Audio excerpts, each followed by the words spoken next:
ତ ଗୋଟେ ଛୁଆକୁ ବି ଟ୍ୟୁସନ ମୋର ନାତିଟାକୁ ଟ୍ୟୁସନ ଯିବା ପାଇଁ ହେଲେ ସେଟା ମନା। କିଛି ସାହିର ବେହେରା ବି ଅଛନ୍ତି। କୋଉଟା ଚକଲଟେ ମୋ ନାତିଟା ଗଲେ ସେ ସାଙ୍ଗେ ସାଙ୍ଗେ ବେହେରା ଯାଉଛି ଭାରି ନାହିଁ ତମେ ଚକଲଟେ ବି ତାକୁ କଣ ପାଇଁ ଦେଲ ତମେ 1000 ଟଙ୍କା ଜୁର୍ମନା ଦେବ। ତେଣୁ ସେ 1000 ଟଙ୍କା ବି ଜୁର୍ମନା କରିଛନ୍ତି। କଙ୍ଗାର ନା କିଶୋର ଚନ୍ଦ୍ର ରାଉଳ ଘର ବଡ଼କେଜାং।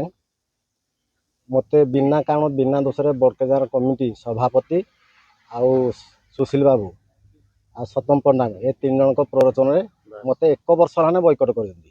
ବୟକଟର କାରଣ କ'ଣ ମୁଁ ବି ଜାଣିନି।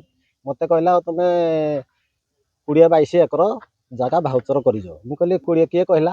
କହିଲା ଆଉ ପିକେ ପଣ୍ଡା କହିଲେ ତମେ 20-22 ଏକର ଜାଗା ଭାଉଚର କରିଯାଅ। ମୁଁ କହିଲି ହଉ ଠିକ୍ ଅଛି, ମୁଇଁ ତ କିଛି କରିନି। ତାହେଲେ ତମେ ଲେଖା ଆଣ, 10 ଦିନ ଭିତରେ ଲେଖା ଆଣିଲେ ତମେ ଗାଁରେ ମିଶିବ।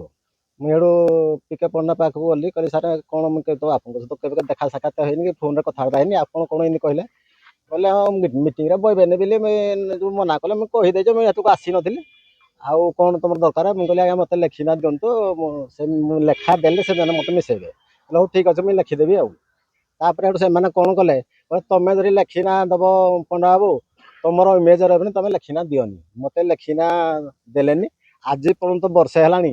ଆଜି ଜେନେରାଲ ମିଟିଂ କରିବୁ, କାଲି ଜେନେରାଲ ମିଟିଂ କରିବୁ, କେବେ ଜେନେରାଲ ମିଟିଂ କଲେନି। ସାଧାରଣତଃ ଗୋଟେ ଛୁଆକୁ ବି ଟ୍ୟୁସନ ମୋର ନାତିଟାକୁ ଟ୍ୟୁସନ ଯିବା ପାଇଁ ହେଲେ ସେଟା ମନା। କିଛି ସାହିର ବେହେରା ବି ଅଛନ୍ତି। କୋଉଟା ଚକଲଟେ ମୋ ନାତିଟା ଗଲେ ସେ ସାଙ୍ଗେ ସାଙ୍ଗେ ବେହେରା ଯାଉଛି ଭାରି ନାହିଁ ତମେ ଚକଲଟେ ବି ତାକୁ କଣ ପାଇଁ ଦେଲ ତମେ 1000 ଟଙ୍କା ଜୁର୍ମନା ଦେବ। ତେଣୁ ସେ 1000 ଟଙ୍କା ବି ଜୁର୍ମନା କରିଛନ୍ତି। କଙ୍ଗାର କୋର୍ଟ କରିନା ଆଉ ମୋ ପ୍ରତି ମୋ ଜୀବନ ପ୍ରତି ବି ଭୟ ଅଛି। ତେଣୁ ଆଜି ଯେତେବେଳେ କହିଲେ ଡାକିବ ଜେନେରାଲ ମିଟିଂ ଡାକିଲେନି, ମୁଁ ବାଧ୍ୟ ହେଇନା ଥାନାର ଶରଣ ନେଇଛି। ମୋର ନ୍ୟାୟ ଦରକାର। ଅଭିଯୋଗ କରିନି, ଗାଁକୁ ଭୟ କରିନା ମୁଁ ଆଜ୍ଞା ଅଭିଯୋଗ କରିନି। ଏଇଟା ହେଲା ପ୍ରଥମ ଅଭିଯୋଗ।